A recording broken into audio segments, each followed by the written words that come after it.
আলাইকুম ওয়া রাহমাতুল্লাহি ওয়া বারাকাতুহু। সুপ্রিয় শিক্ষার্থী বন্ধুরা, আশা করি তোমরা ভালো আছো। শিক্ষার্থী বন্ধুরা, আজকে আমি তোমাদেরকে হযরত আবু বকর রাদিয়াল্লাহু এর জীবন আদর্শ অনুসরণের যে অনুচ্ছেদটি রয়েছে এটি পড়ে শোনাবো এবং এর সকল ছকগুলো আমি তোমাদেরকে পড়ে শোনাবো। তার আগে শিক্ষার্থী বন্ধুরা, তোমরা যারা আমার এই ইউটিউব চ্যানেলটিতে নতুন তারা আমার চ্যানেলটিকে সাবস্ক্রাইব করে দাও, অল অপশনটি অন করে দাও। আর যারা অলরেডি সাবস্ক্রাইব করেছো তারা লাইক কমেন্ট করো। শিক্ষার্থী বন্ধুরা, তাহলে আসো আমরা পড়ে নিই। হযরত আবু বকর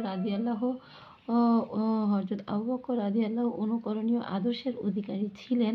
তিনি ছিলেন দানশীল, দয়ালু ও পরোপকারী মানুষ। তিনি কি ছিলেন? তিনি ছিলেন দানশীল, দয়ালু ও পরোপকারী মানুষ।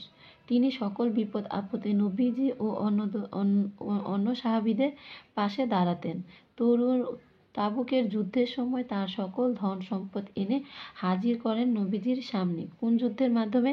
তাবুকের যুদ্ধের সময়। যেন সেসব সম্পদ ইসলামের সেবায় ব্যয় করতে পারেন। তিনি তার আশেপাশের গরিব ও অসহায় মানুষদের সহযোগিতা করতেন। তিনি খলিফা থাকাকালীন মদিনায় এক অসহায় অন্ধ বৃদ্ধা বাস করত। তাকে দেখার মতো কোনো আত্মীয় স্বজন ছিল না। হযরত মুহাম্মদ রাদিয়াল্লাহু তার দেখাশোনা শুরু করলেন। তিনি একদিন গিয়ে দেখেন তার আগে কেউ একজন বৃদ্ধার পরিচর্যা করে চলে গেছেন। দ্বিতীয় দিনও এমন হলো। তিনি বৃদ্ধাকে লোকটি সম্পর্কে জিজ্ঞেস করলেন, তবে লোকটির নাম জানা গেল না। পরদিন তিনি আগে গিয়ে লুকিয়ে থাকলেন। দেখলেন যে খলিফা আবু বকর রাদিয়াল্লাহু এসে বৃদ্ধার সেবা যত্ন করছেন।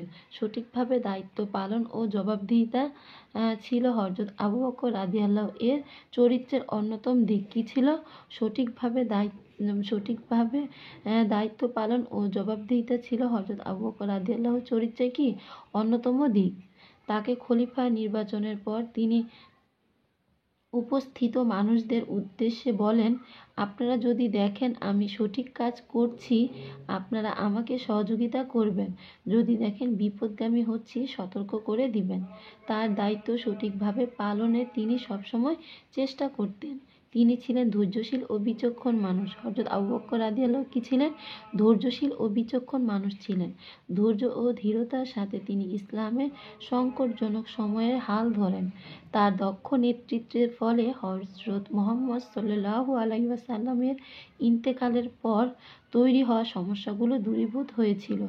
ইসলামী রাষ্ট্র আরও শক্তিশালী হয়ে ছড়িয়ে পড়তে শুরু করে আরবের বাইরে।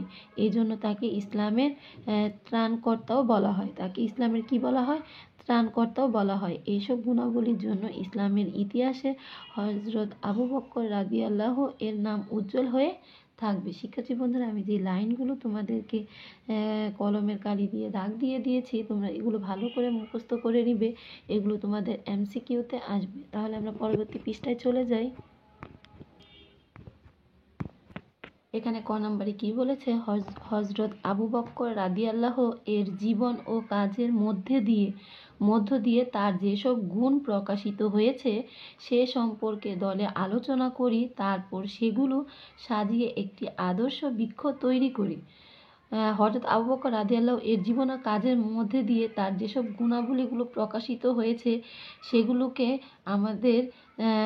সে সম্পর্কে আমাদের একটি আদর্শ বৃক্ষ কী করতে বলেছে? তৈরি করতে বলেছে। তার যেসব কাজের ও জীবনের মধ্যে দিয়ে যেসব গুণাবলীগুলো প্রকাশিত পেয়েছে সেগুলোকে দিয়ে একটি কী করতে বলেছে? বৃক্ষ তৈরি করতে বলেছে। বৃক্ষ অর্থ কি? গাছ। একটি আদর্শ গাছ তৈরি করতে বলেছে। দেখো এখানে একটি গাছ তৈরি করা আছে, আর এগুলোর ভিতরে তার গুণাবলীগুলো আমাদেরকে লিখতে বলেছে।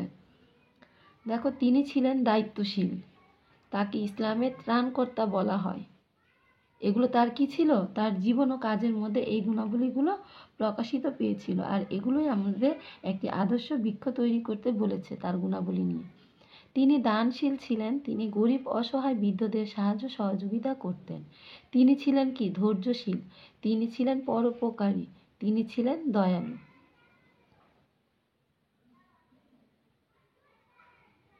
এখন আমরা পরবর্তী ছকটি পড়ে নিব শিক্ষার্থী বন্ধুরা।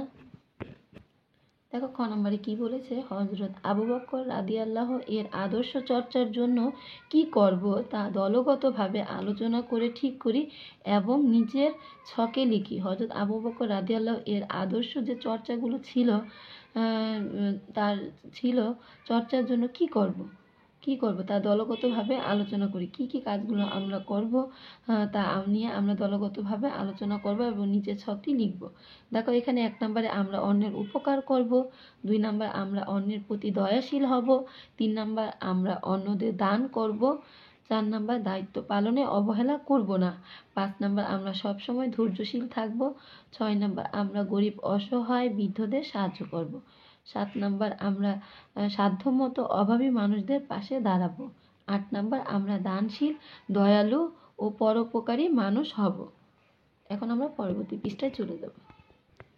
শিক্ষার্থী বন্ধুরা, আজকের মতো এই পর্যন্ত। তোমরা ভালো থেকো, আমার চ্যানেলটিকে সাবস্ক্রাইব করে দিও এবং পরবর্তী ক্লাসে আমি তোমাদের এর অনুশীলনীমূলক প্রশ্নের উত্তরগুলো পড়ে শোনাবো এবং লিখে নিয়ে আসবো। তাহলে শিক্ষার্থী বন্ধুরা, আজকের মতো ভালো থেকো। আল্লাহ হাফেজ।